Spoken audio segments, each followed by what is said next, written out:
We are very lucky to have opening tonight's program William Bratton, formerly two-time NYPD Commissioner, Commissioner of the Boston Police Department, Chief of the Los Angeles Police Department, among many other roles and accomplishments. He is currently the Executive Chairman of Teneo Risk Holdings and Chair for the Secretary of Homeland Security's Advisory Council. His most recent book, The Profession, a memoir of community, race, and the arc of policing in America, was a 2021 New York Times Book Review Editor's Choice, which I commend to any among you who have not already read it. Commissioner Bratton embodies the benefits that redound on communities when their leaders turn good ideas into smart practices. He was the keynote speaker at our inaugural George Kelling Lecture last year, and I'm excited for him to introduce this year's keynote speaker. Commissioner.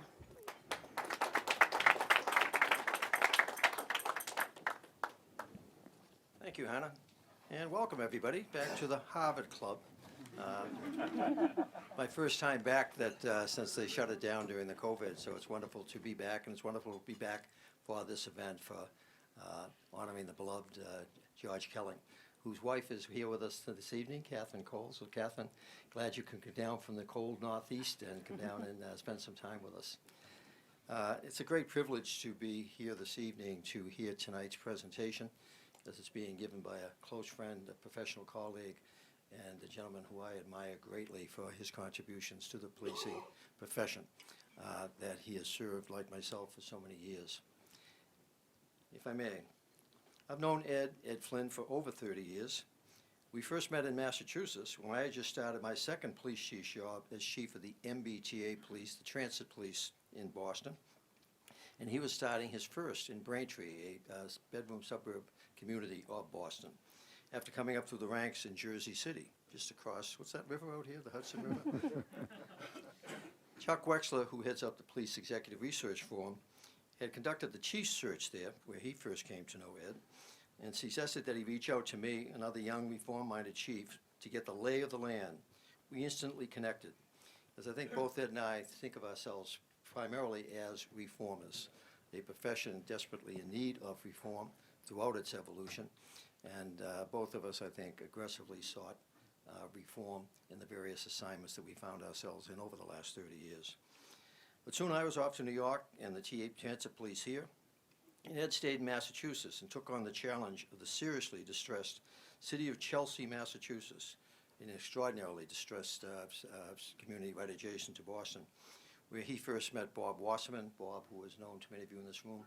Bob has been, to me, a mentor of 45, almost 50 years now, my whole police career, and I think has been a mentor to Ed throughout a significant part of his career also, as Bob has been to many other police leaders around the country. It was also there we finally got to meet someone he'd only read about, George Kelling. George Kelling had reached out to George to train his entire department in community policing. Based on the broken windows theory, George would years later personally recruit Ed away from another troubled Massachusetts city, Springfield, second largest city in Massachusetts, to lead the police department in George's hometown of Milwaukee. When I returned to Boston, Ed and I reconnected as we shared civic boundaries and an orientation toward our shared passion for police reform. Police reform that for both Ed and I was significantly influenced by our exposure to Bob Wasserman, Police Executive Research Forum, and certainly George Kelling and Jim Wilson, and the many ideas and articles that they had advanced, a lot of them with the Manhattan Institute, which is here tonight hosting tonight's event. As you can see, there are more than a few overlaps in our career, advisors and mentors. Over the years, I became very familiar with Ed's thinking, as we were both active members of PERF, the Major City Chiefs Association, and the Harvard Kennedy School's second executive session on policing. I was also privileged to attend the first executive session on policing that George Kelling wrote many of the papers coming out of that. Bob Wasserman was involved. Community policing was birthed at the Kennedy School in Harvard, funded by the federal government, ironically by the Ronald Reagan administration, Ed Meese, Attorney General. Ed Meese attended every one of the sessions over 3 years, ironically. So something that has been deemed as to the far left was effectively funded by arguably the far right. So go figure. Hope the above jogs your memory in some respects about our prior connections and is helpful to you in understanding the friendship and the admiration that I have for Ed. Working off his professional biography, which I want to share before he gets up to give his remarks, because I think it's important to understand the breadth, scope, knowledge of interest and expertise and success that he has brought to the police profession. Ed Flynn served as chief of the Milwaukee Police Department for 10 years, basically recruited there by George Kelling, George's hometown. Immediately prior to becoming Milwaukee's chief, he had served as police commissioner in Springfield, Massachusetts, again, Massachusetts' second largest city, and at that time a very troubled city.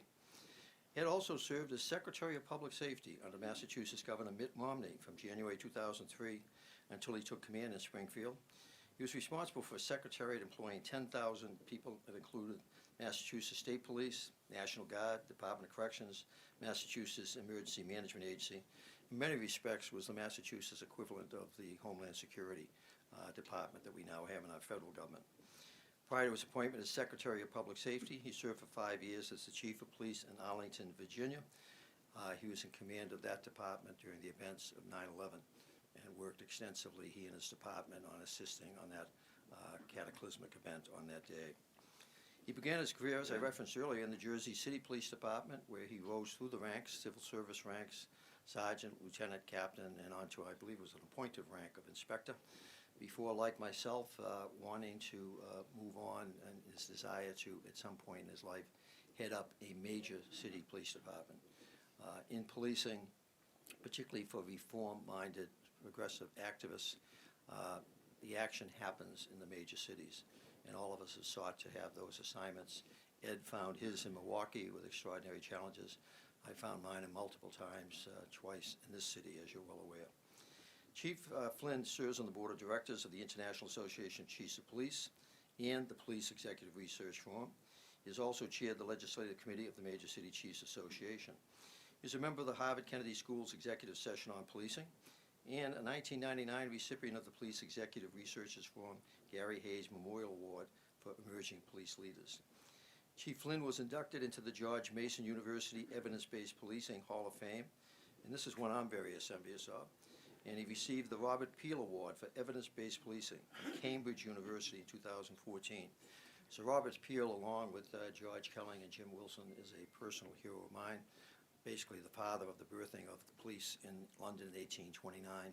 His 9 principles of policing are platforms upon which Ed and I are pleased to stand and advocate for.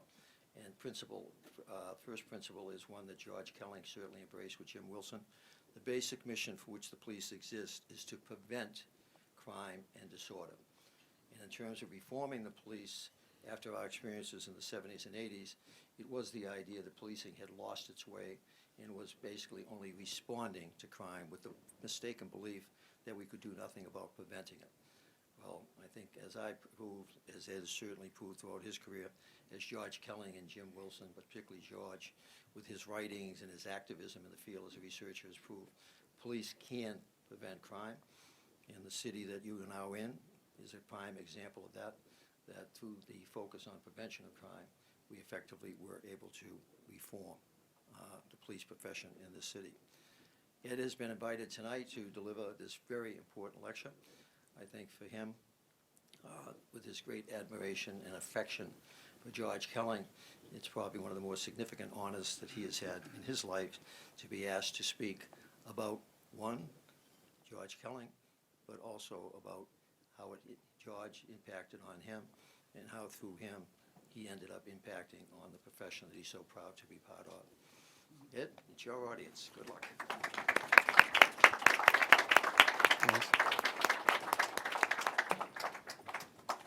Thank you, Bill. Thank you all. It's very nice of you all to come.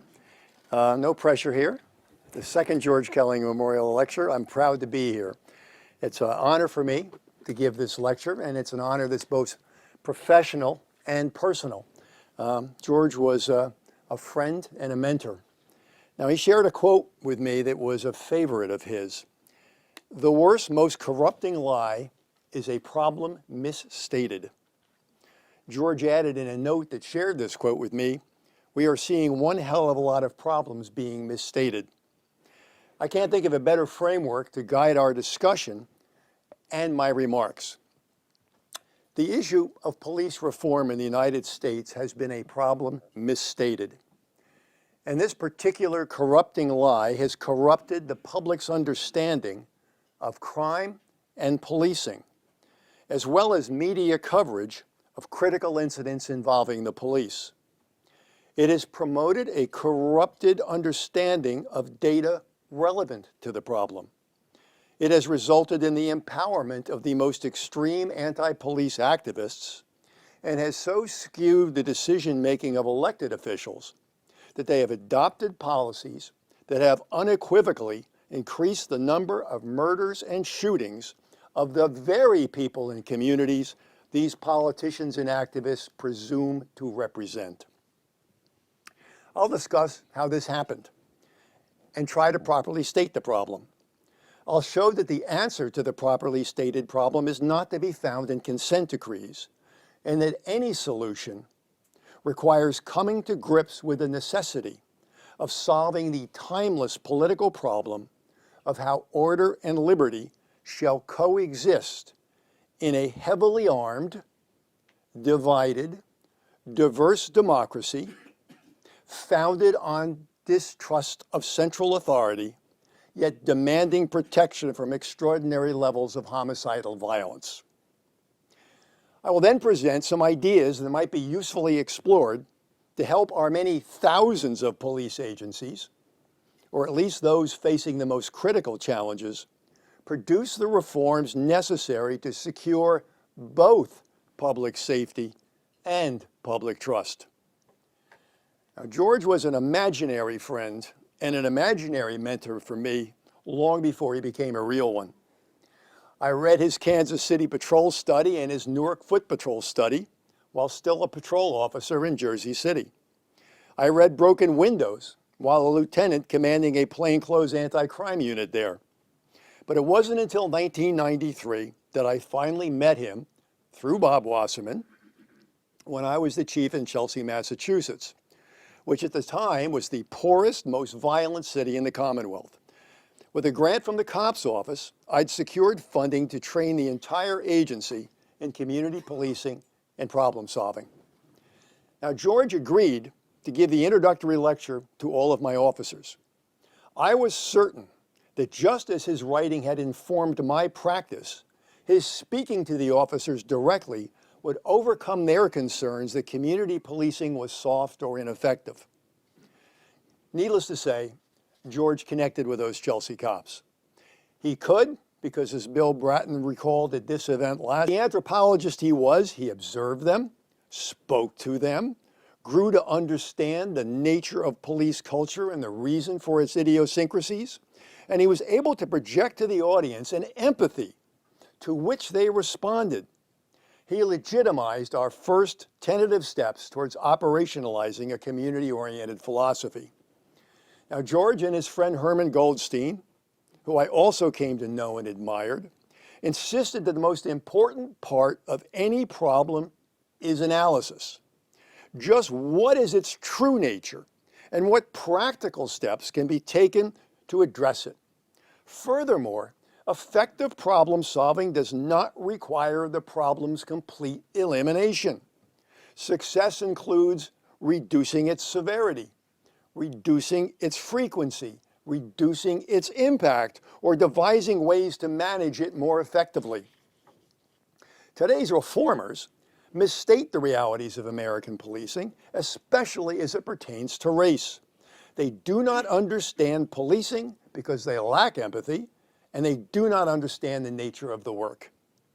Now, George wrote eloquently about the workers and why they were deserving of understanding. But he was not alone in his era. Egon Bittner, Herman Goldstein, David Bailey, Tom Repetto, all were willing to evince an understanding of officers totally missing from today's by academics, for academics critiques of the profession's inadequacies. Today's reformers do not recognize that, as George's friend Egon Bittner noted, the police, in addition to their formally defined duties, are called when, his words, Something is happening which shouldn't be happening, about which somebody should do something now. Police didn't define the nature of their work. Society did. Society delegated on purpose or by inattention most of society's intractable problems. They were given to them for temporary solutions so that ordinary civic life could occur. Nobody expected them to solve the problems, and where the community will and societal will didn't exist to solve the problems, it was the job of the police to manage them. Now, perhaps, so something else reformers miss about the urban police is that they are, almost by definition, the social agency of first resort for the poor. In neighborhoods that lack sufficient social capital, in order to informally enforce communal rules of behavior, it is the police that are called. The police are engaged with a network of social problems for which folks in disadvantaged communities have nowhere else to turn. The fact that they don't do it perfectly is not because they are trained specifically for the array of problems they're asked to deal with. Now, perhaps the most corrupting lie arises from misstating the nature of racial disparities in policing and crime. Currently popular and media interpretations of police actions are driven by the twin tyrannies of the portrayal of all disparities as being explained by bias, and the singular racial scorekeeping of any shooting that's perpetrated by a white police officer against a black person. Yet the greatest racial disparity in the criminal justice system is the over-victimization of black people by violent crime. Reform apparently only means reducing the number of black people shot by the police and the number of black people arrested, without any apparent regard for the most overlooked and politically marginalized group in reform discussions: black crime victims who suffer disproportionately as individuals and as entire communities. Now, the policing innovations of the 20th and early 21st centuries that revived American cities and literally saved thousands of lives may have succeeded too well. They made it safe enough to be ideological again. A generation of self-styled progressives and activists have never personally experienced the crime and rampant disorder that attended the social breakdowns of the 60s through the 90s. And so we have the current fraught atmosphere, exacerbated by a news media that has substituted the mantra of "if it bleeds, it leads" with "if there's video, it's important." Now, all of these misstated problems have led to incorrect solution. Today's federal interventions in the name of reform are adversarial and rely on the use of consent decrees backed up by the federal courts. A recipient city must admit that its police department was engaged in unlawful practices with a disparate impact on protected classes. Nowhere in the consent decree will there be any reference to violent crime. Crime reduction will not even be one of the metrics evaluated. And the disparity standard to judge questionable practices is nowhere defined. But tens of millions of dollars have been spent on consent decrees, and millions spent paying the salaries of monitoring teams that seem never to quite find the agency in full compliance. Furthermore, consent decrees have not been shown to improve the safety of the citizens whose city is being monitored. So how do we correctly state the problems to pursue meaningful, intelligent police reform? The thrust of police reform efforts must be to improve the quality and diversity of police recruits while facilitating the creation of supportive police cultures. I believe there are opportunities to create these positive improvements by: 1, improving education made available to police recruits and serving officers; 2, enacting civil service and labor relations reforms; 3, reinforcing collaborative reform initiatives and public safety partnerships; and 4, by promoting a positive ethical leadership culture. First, improving officers' education level is essential.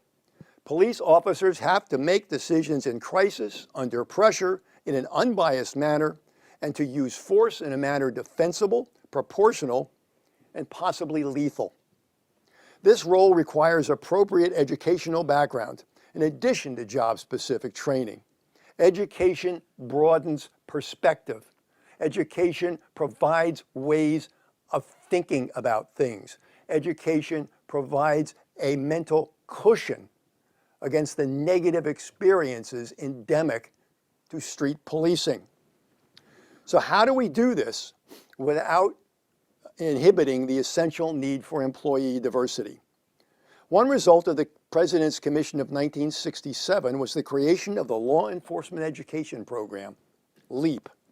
It provided tuition assistance to any serving officer pursuing an undergraduate or graduate degree relevant to criminal justice.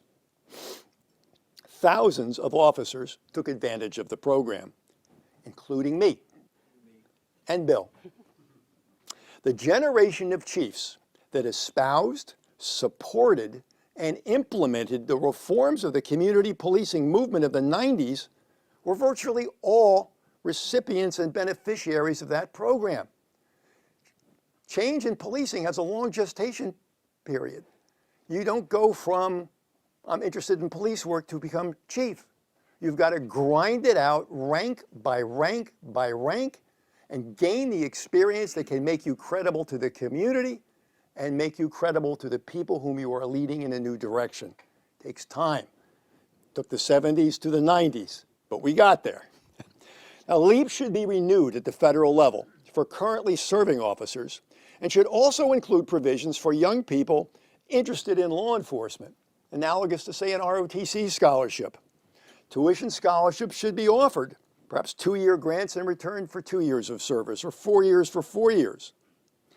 But the grants must also have a needs test to ensure diversity while avoiding the inevitable opposition to race-based initiatives.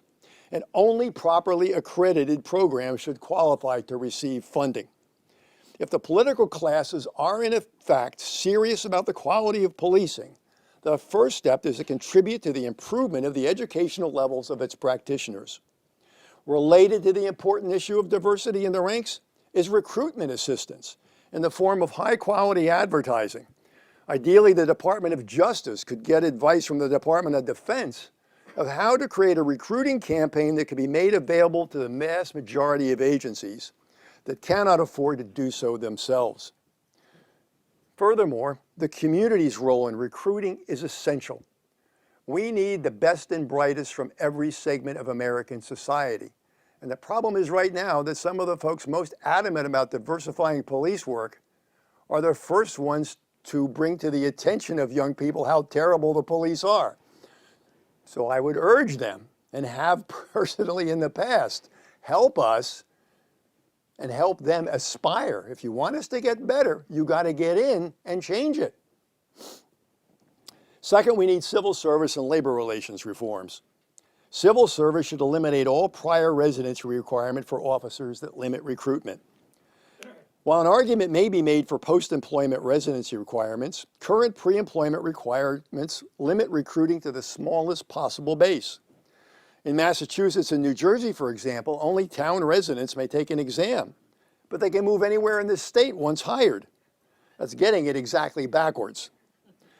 On the other hand, in Wisconsin, although Milwaukee had no prior residency requirements, it did require residency in the city post-hiring. Unfortunately, the state legislature, to curry favor with the politically connected union, eliminated that requirement. In all 3 states, union priorities prevailed over local concerns. So that leads me to the second part of this recommendation. Reform our ability, meaning chiefs, to discipline officers by repealing police officers' Bill of Rights and eliminating disciplinary appeals to arbitrators who are unaccountable. Few police chiefs would mourn the repeal of the police officers' Bill of Rights, but would strongly oppose, with good reason, the elimination of qualified immunity.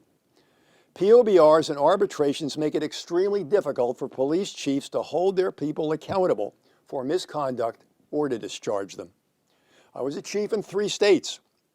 In the 2 states with collective bargaining, the hardest thing to do in government was to successfully subject an officer to strong discipline, and it was almost impossible to fire one. Chiefs have been critical of civil service overturns of discipline and adamant about the destructiveness of unaccountable arbitrators returning the unfit to work. It's more than a little ironic that the progressives of this era, who are the most adamant about the insufficiency of police accountability, are often members of the same political party as the one that erected those very systems in order to curry support with police unions. A fired employee restored to work by an unaccountable arbitrator is cultural poison. We should eliminate any civil service regulations that inhibit lateral entry among police officers at any rank, or that limit their right to carry over their accumulated time of service. Movement at various ranks can refresh stale cultures, or at least expose them to new viewpoints. State laws that limit the candidate pool for police chiefs to those currently in the agency should be repealed. In New Jersey, a state law prohibits outsider applicants for the position of police chief in all of its cities and towns. In Massachusetts, a special act of the legislature is required to allow a city to take the chief's position out of civil service for a national recruitment. In Wisconsin, chiefs can be recruited, but they are, with the exception of Milwaukee, appointed to lifetime terms, as they are in New Jersey and Massachusetts. Calcified management, coupled with insular hiring practices, do not generally lead to innovation. All of those impediments, again, were legislated in response to political pressure from either chiefs associations or police unions. None of them aid or abet accountability or reform. Third, there are existing programs which have already survived 3 political administrations and that improve police operations and reduce crime without an inherently adversarial fault-finding process. These should be improved and enhanced. The Collaborative Reform Initiative Technical Assistance Center, known as CRITAC, was a creation of the first-term Obama administration's Justice Department and housed in the Office of Community-Oriented Policing. These agencies would provide subject matter experts to assist departments that requested it in overhauling problematic policies, procedures, and training protocols. Unfortunately, by the second term of the Obama administration, the program took on an adversarial tone. Even if a department made a specific request, the COPS office instead would begin an investigation into the requesting agency's operation and then demand changes under the threat of requesting a consent decree. Now, under the Trump administration, the new Attorney General requested a meeting of the Board of the Major Cities Chiefs, where I was then the legislative chair.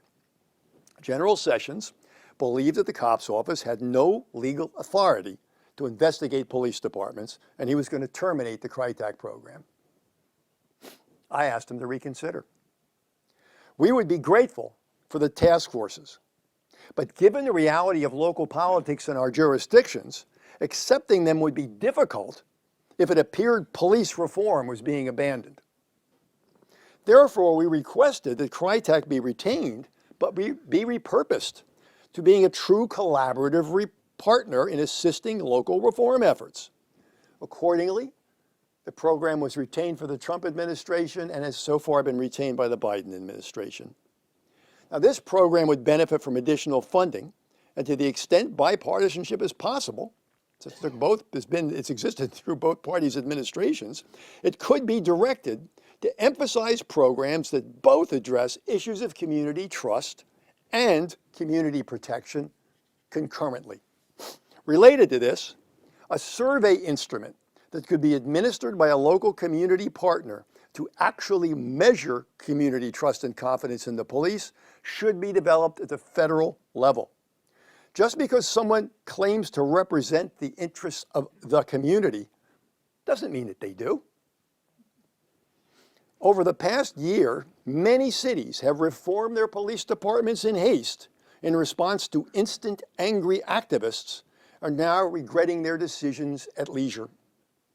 This is reflected in recent elections, as well as in growing refunding efforts in cities as progressive as Portland, Oregon, Seattle, Detroit, Buffalo, and Minneapolis. Voters, especially black voters, rejected propositions and candidates that demanded versions of disbanding or defunding the police. Having had their input sooner might have counterbalanced the ascendancy of extreme viewpoints. A survey document would be a natural fit within the CRITAC program, and its use could be a requirement of receiving other assistance. Another existing program that has survived 3 administrations is the Public Safety Partnership within the Bureau of Justice Assistance. Started during Obama's second term, it targeted cities experiencing high rates of crime and gave them tailored approaches and site visits, which enabled participants to develop locally relevant, evidence-based approaches to crime control. Furthermore, active participants became a community of practice through peer exchanges and site visits in which practitioners assisted practitioners in the development and implementation of innovative programs. The Trump administration continued this program, renaming it the Public Safety Partnership. The Biden administration has acknowledged its value and recently added several more cities to the program. It, like CRITAC, would benefit from more attention being paid to its successes. But infusions of funding that assist cities in making necessary improvements are a far better approach to police reform than suing individual agencies and then requiring some of the nation's poorest cities to incur enormous costs complying with federal court mandates. The point here is that no new programs are needed. Just maintain the bipartisan plans that currently resulted in the creation of these 2 worthy programs and fund them appropriately. Finally, departments must articulate visions for the community and a mission for the agency, as well as a set of enunciated values based on the highest ideals of ethical policing. To operationalize the vision, the mission, and the values of the organizations, officers must accept the fact that each and every one of them is responsible for the agency's reputation, morale, and relationship to the community. For officers to safeguard their agency's reputation and culture, they need to have a shared vocabulary and an understanding of the concept of dispersed leadership and ethical followership. They need training in the interactive arts of leadership and followership that is supported by a code of conduct that is value-based and supported by the formal disciplinary system. Now, years ago, I was part of a group of chiefs looking for a way to recognize the issue George Kelling had identified in his article about how to manage a police department. It was clear supervisory systems didn't reflect the reality of police work, were punitive and not educative, and were rule-based, not value-based. In my opinion, we had to recognize that the entry rank of officer required us to think of our personnel implicitly as leaders. They routinely made important decisions affecting the lives of others. Although George was spot on in recognizing it was the internal value system of officers that guided them more than rules, the group wanted to identify a leadership program applicable to all levels of the organization that would reinforce and help create that internal value system.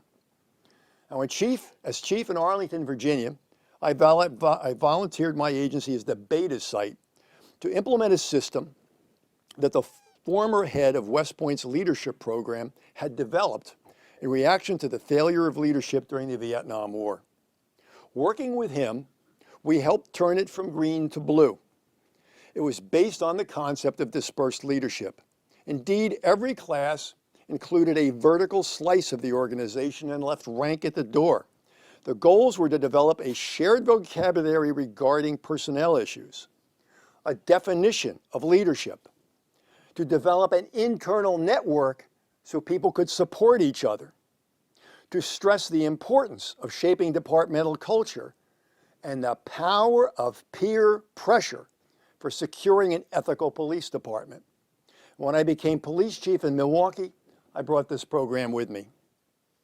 For 10 years in Milwaukee, classes of 30, made up of varying ranks and assignments, learned about leadership and followership by being exposed to case studies, learning theory, identifying issues with MPD, and suggesting responses.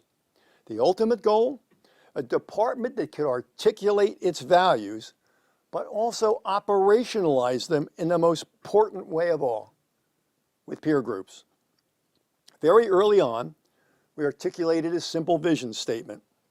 The mission statement was equally simple. We identified core values. Formal discipline was applied whenever a value was violated, and sanctions were guided by consideration of the officer's motivation, the degree of harm caused, and the officer's experience level.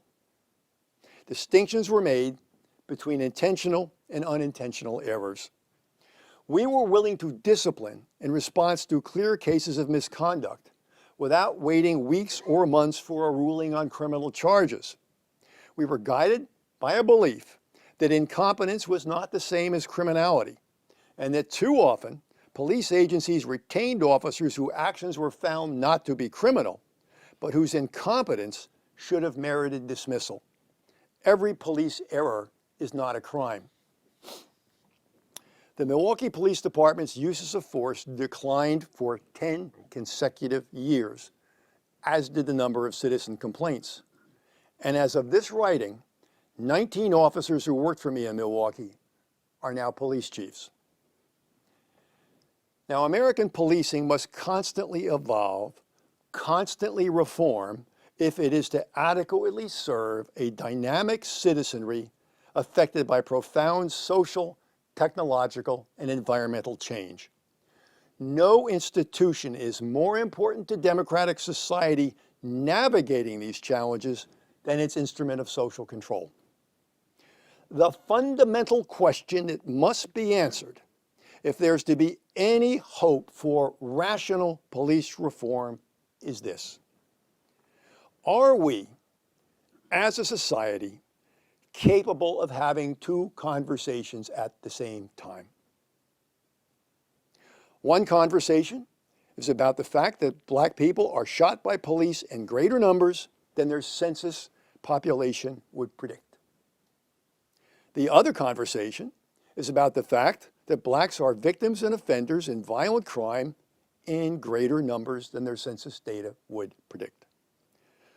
Currently, these two conversations never occur at the same time. They run in parallel, making each subtly false and misleading. Everyone has a stake in the performance of police agencies. Just as all politics is local in the United States, so is all policing. Accountability lies at the local level. Improvements must be accepted, espoused, and implemented there.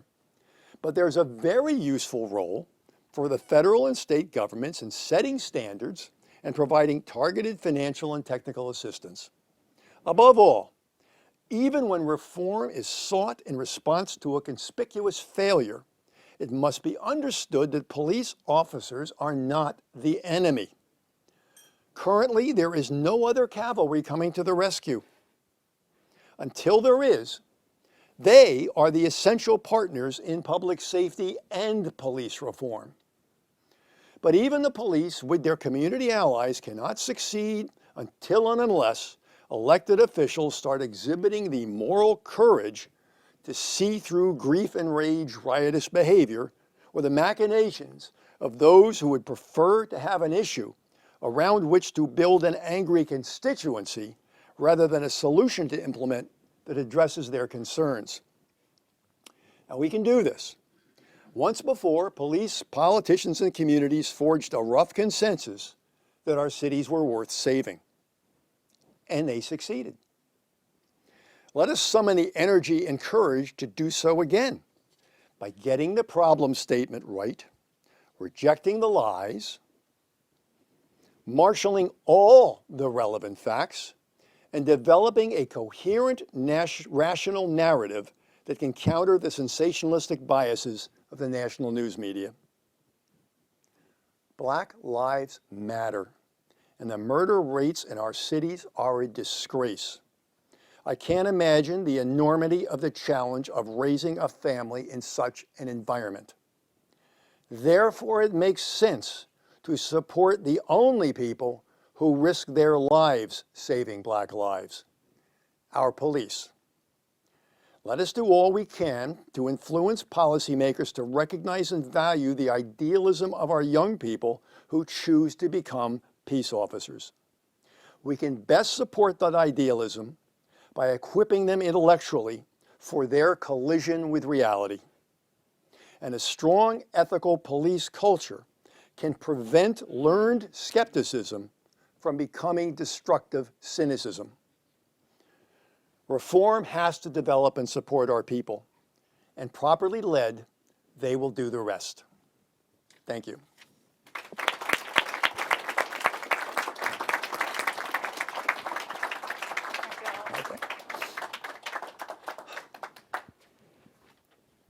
Thank you so much, Chief. That was very inspiring. I'd like to turn it over now to audience questions. Yes, please, Heather. Thank you. I've had the privilege of seeing you in action in so many environments, and your courage has been astounding. You're the only person out there who is willing to talk about black crime. So you said at the end that we need to get the problem statement right. I'm still not certain how you define the problem that police reform should be targeted at. At the end, you said police reform should be something continuous. So maybe we should always be reforming policing because we would all agree that everything can always be improved. Then also at the end, you spoke about disproportionate police interactions with black males, some of them fatal. So what is it that you think police reform should be targeted at? I'm not denying that there may be a need for it, but why now, and what is its specific problem that needs to be addressed? Sure. First of all, I wish I had you with me when I wrote the damn thing. But, but I think what I'm getting at is to your first point. Police reform has to be continual. We have imposed upon the profession serious barriers to continual reform along the lines of the civil service rules that govern who gets hired and who gets promoted in states all over the country. When I was a younger officer, and by the way, when I was about 25, I was the smartest I've ever been. If I could be that sergeant when I was 29 years old again who knew everything that needed to be done in policing, that would have been a much better speech. Unfortunately, I had all that chief experience. But what I'm driving at is through much of my career, the two biggest impediments to police reform were police unions and chiefs associations. It wasn't the public. All right? So we have to disaggregate the fact that no matter how dysfunctional a system is, there are people that benefit from it. Okay, and when the people that benefit it change sides, well, then you're going to get some external pressure for reform. So my feeling is, I know Bill's feeling is, it's got to be continued. This profession has been evolving for 150 years in this country. We are not the police departments we entered years ago. Trust me on that. All right? What I think that the people who came in to complain at police stations when I was a young officer had bandages on their head. Okay? 25 years later, people came in to complain to the police because he wasn't nice to me. Okay? I mean, extreme example perhaps of what I'm getting at is by the virtue of who we were hiring, who was assuming major police chiefs' roles, the quality of the research that was being produced by people like George and Herman, that had an influence on the profession. It changed. The President's report guided change. In '67, the Kerner Commission guided change. I mean, if you want to be innovative, in the next conversation you have about police reform, read the 1967 report. Half of it still pertains. All right? The biggest impediments to useful change are usually the political system. So police chiefs are not against reform, and so it's evolutionary, needs to be, we support that. I think the problem misstated is, how are we going to create police departments in which a critical incident is never going to happen again, in which police kill an unarmed man and it's recorded by a camera? How do we change the entire system to avoid that? Well, some of your data is indicated. It's a tragedy whenever it happens, but it happens 9 to 15 times a year. In a country with 340 million guns, 330 million citizens, and 15 to 20,000 homicides a year, police shoot unarmed African Americans disproportionately, i.e. 8 to 10 times a year. Well, 8 to 10 times a year, there's no way in the world to prevent what statistically doesn't exist.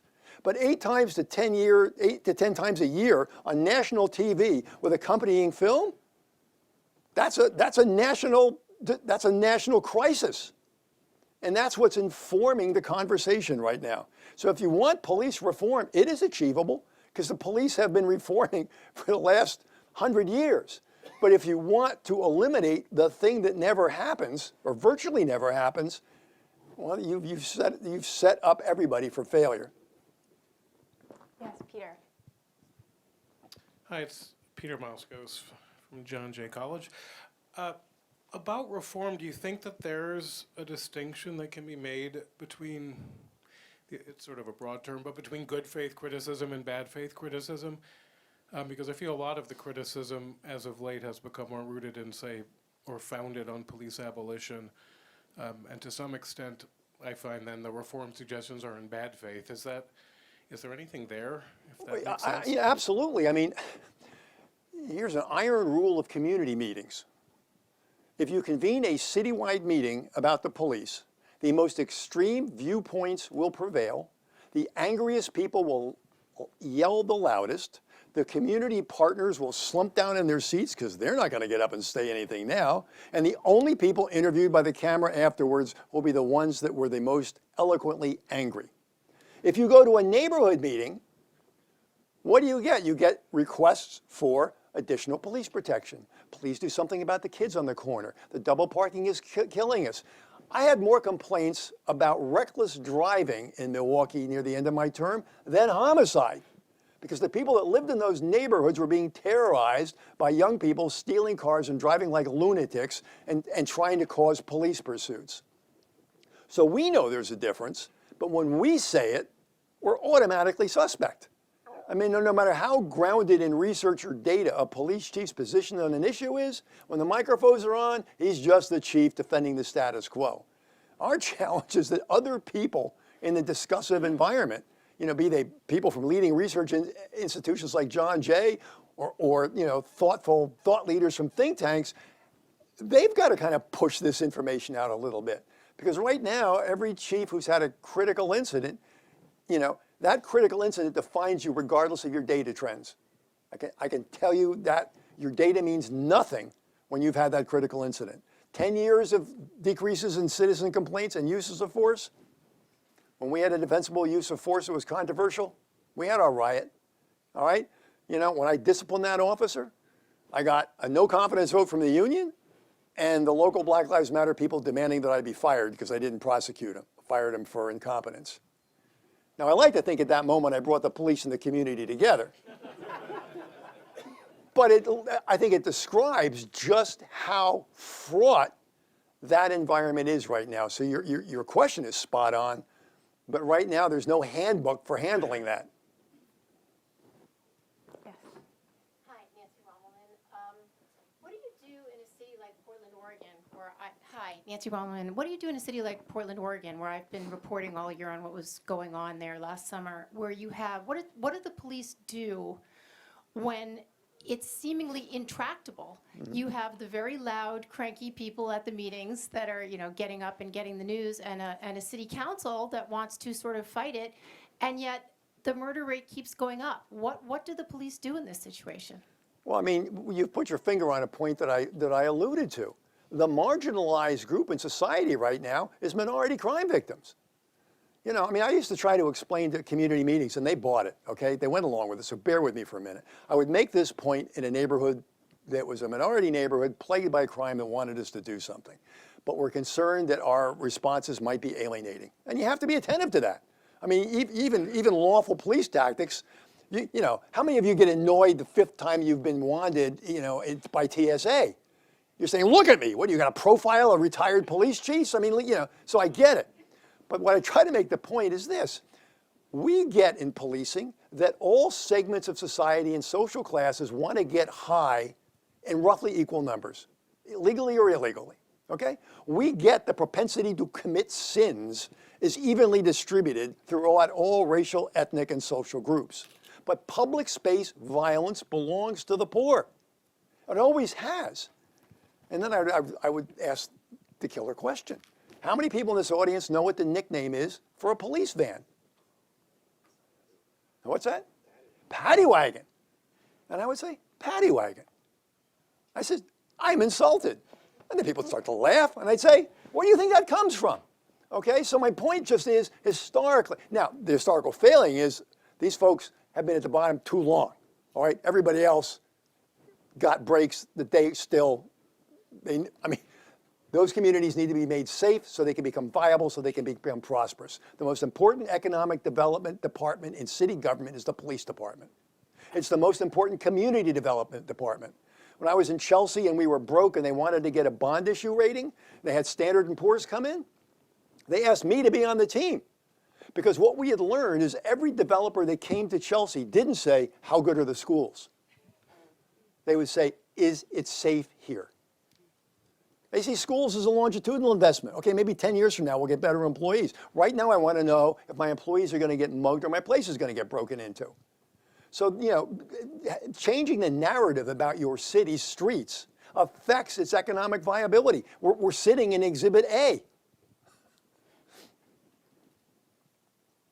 Yael. Hi, Yael. So you touched on it. Oh, thank you. Yael Bartor, hi. If you were to talk to a police chief now or a precinct commander, how would you recommend they navigate those two worlds between kind of what passes today as public opinion or social media that we know is not representative of the public and what they're hearing from the streets and from the people? For example, if you don't know anything about New York City, just judging by social media, you would think the biggest problem here are cars parked in bike lanes or protecting cyclists. But when you go to a community meeting, you'll hear people complaining about cyclists.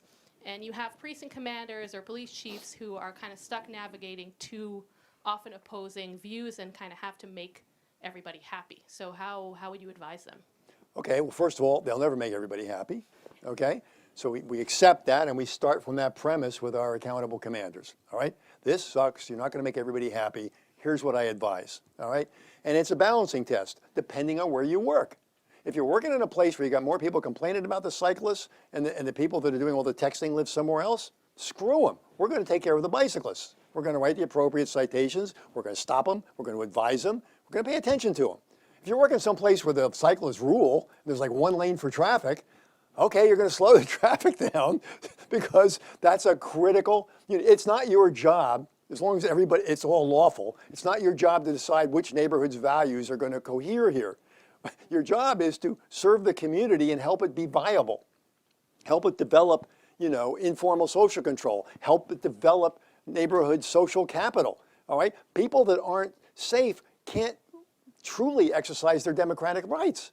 If you live in fear of the people on your own block, you're not going to step out and get involved in your community. You might not even vote, all right? It's risky for your kid to be an honors student. I mean, that's a terrible place to be. And as we've learned more, as Bill calls it, precision policing, as our algorithms have gotten better, we've gone from this is a high crime precinct to this is a high crime sector to this is a high crime block to it's those two houses.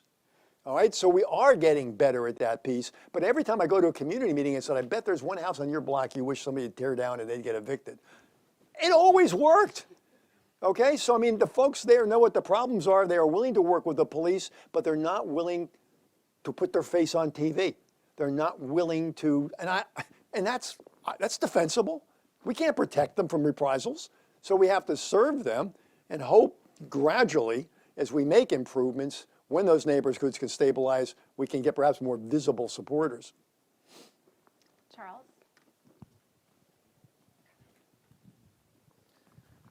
Thanks, Charles Lehman. So I want to, like businesses in America, most businesses in America are small businesses. Most police departments in America are small police departments. Am I audible? Yeah. I'm loud. That's good. And it seems like when we talk about police policy making, we're often focused on what the biggest departments do. But I think a lot of, even outside the major cities, the top 50 cities in the United States, departments, as you alluded to, lack the resources to implement substantive changes. So I guess I want to ask an adjacent question, which is, policing is very local in the United States. Federal policymakers do relatively little. We spend less as a proportion of federal budgets on policing compared to local budgets than most other budget categories.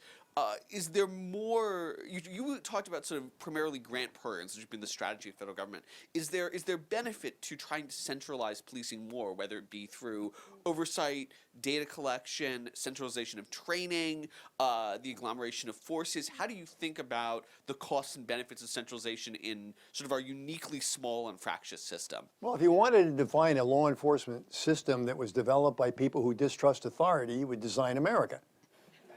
All right? I mean, we have created the absolute paradigm of a country vulnerable to crime and vulnerable to terrorism. I mean, it's embedded in our fundamental value system. So I think you just have to try to be realistic about what's doable.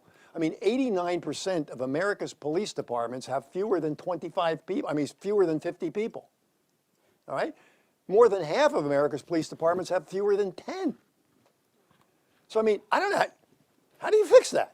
I mean, in 1964, in the United Kingdom, they passed a law, the Police Consolidation Act, and the Home Office undertook to underwrite 50% of the cost of an agency that had at least, I think it was 500 officers. And within 10 years, they went from like 125 police departments to like 45. All right? Now, there have been vast improvements to the effectiveness of these police agencies. I'm sure many people at the local level miss their cop on a bike, okay? And if they'd had a vote, they'd have been against it. But as a society, they've benefited. Now, I don't see that happening here, all right? The power of localism is foundational. I'm not saying there shouldn't be attempts to perhaps encourage, the amalgamation of certain services. And if think about it. I mean, an infantry platoon commanded by a 22-year-old lieutenant has 40 people, all right? In America, he'd be a big city chief with 40 people. So, I mean, it is a challenge to notion of reforming it. So here's just make a point here, okay? And just as when you read stuff about policing or crime. For the purposes of understanding crime in America, understand this crucial thing. Nobody lives in America, right? You don't live in America. You live in the Bronx. You live in Manhattan. You live in a neighborhood, okay? That's where you live. That's where the crime increases and decreases matter. When they say, well, homicide's gone up 30% in America since all that doesn't mean a damn thing. In Milwaukee, went up 100% after I left. All right, in New York, it's gone up. It's gone up 40 and 50% all over the country. The national numbers are driven by a few jurisdictions. The second thing to remember is people keep calling about reforming the police. There's no such thing in America. There's 18,000 police departments with 18,000 different political masters and probably nearly as many different ways of doing business. And I'm telling you right now, for probably about 90% of American policing, people are perfectly happy that they know Jill and Bob and Mary and Bobby on their local police department, and they know that they live in town. They're not going to get a ticket going through the stop sign, but the tourists are. Okay? They're perfectly happy with that. Okay? So there's in terms of America, there is a finite number of agencies that police both diversity, crime, poverty. That's the crucible of what we can do with democratic policing, providing both social work and anti-crime work. Because if you think it's going to be like Ghostbusters, you think you're going to have these little ambulances of mental health workers all over America, 24/7, jumping on the ambulance and racing to the next crime scene? Don't get me wrong. It's a great concept. No cop would be against it. But we released literally tens of thousands of people into the community when we deinstitutionalized the mentally ill, all right? And we gave them the liberty to sleep in tents and under bridges and to beg at stop signs, all right? You want to fix that, go fix it, but don't blame the cops because you left it in their lap. So, fixing the police is a chimera, all right? It's all a local responsibility. Question is, can localities that have the will, commitment, and an understanding of the complexity get assistance from other places? Because cities are crucial to America, but funding their criminal justice systems shouldn't only be their job when those cities are the economic drivers for entire regions. So sharing some assistance to help agencies fulfill their promise of both being attentive to local concerns, being fair and unbiased, but being effective in preventing people from being victimized can occur, and that goes back to the parallel conversation. I'm so sorry that we have to end it here because we are at time, but please join me in again thanking Chief Flynn.